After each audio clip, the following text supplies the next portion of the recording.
Let me ask the question that probably everybody's asking anyway. How much of this is your life and how much is fiction?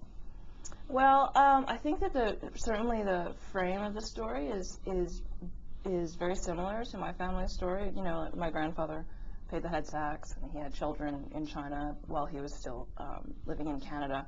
You know, I have 4 sisters, all that stuff. But the frame to me was just a frame. Everything else was just was pure fiction. I mean, it was like the dates and the event, and some of the events can sort of follow what happened to my family, but you know, we didn't.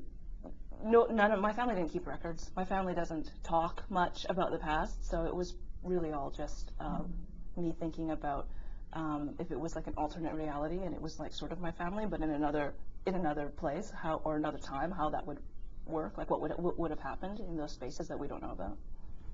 Let's start with Samantha. Mm-hmm. Is she a good place to start? Sure. She's got a bit of a, well, almost all the characters have a chip on their shoulder to one degree or another, but tell me what Samantha's is. Well, she is, I think,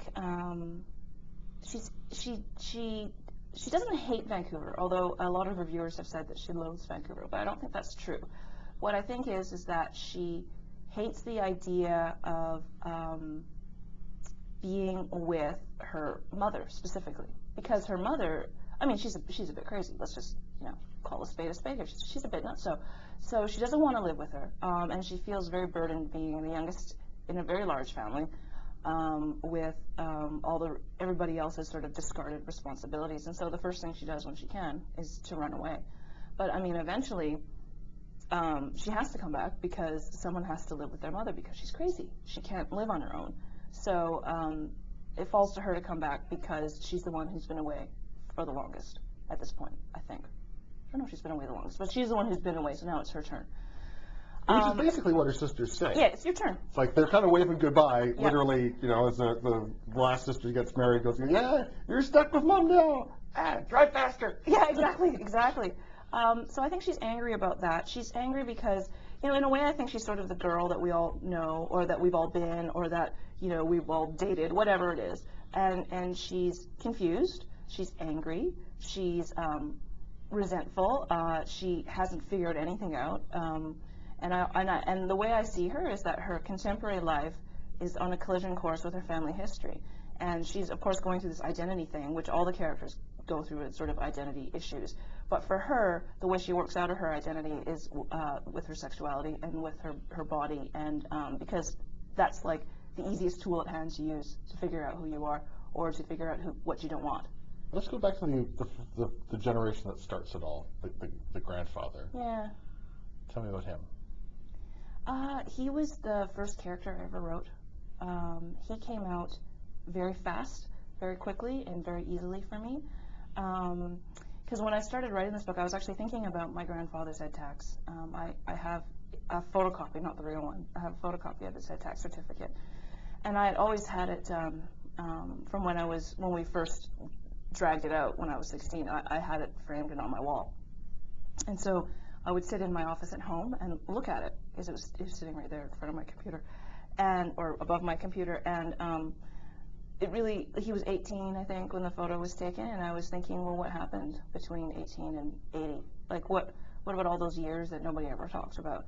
And I just felt like his Said Kwan's voice just popped right into my head. I always knew what he was going to say. I always knew what he was going to do, and I just always knew what was going to happen to him. Like, he was just the easiest character to write, and I think it kind of shows, though, in the book how easily he came to me. Like, everyone tells me he's their favorite character, which is nice. When you start looking at family histories, mine included, there's back and forth, back and forth, back and forth. They save their money, they go back and do something. In the grandfather's case, it was to get his wife pregnant. Conjugal visits to China. Exactly, yeah.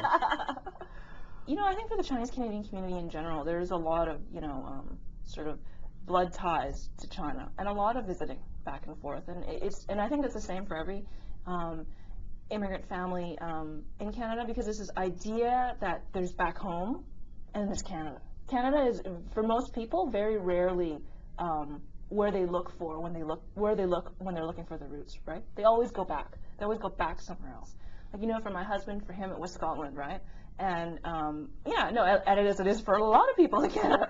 So Scotland is where you go to look for meaning. You don't look for meaning here, which is kind of silly in a way, you know, because I think that there's lots of stuff, there's lots of history here, there's lots of roots here. It's just that we have this idea that home must be somewhere else.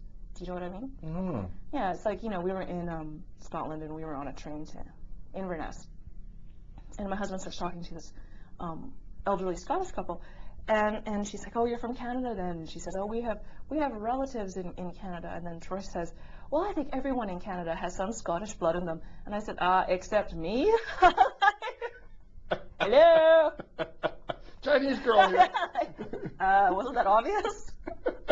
Anyway, that's so for him that was sort of a homecoming, which is funny. But when I went to China for the first time, I didn't feel a thing, really. Really?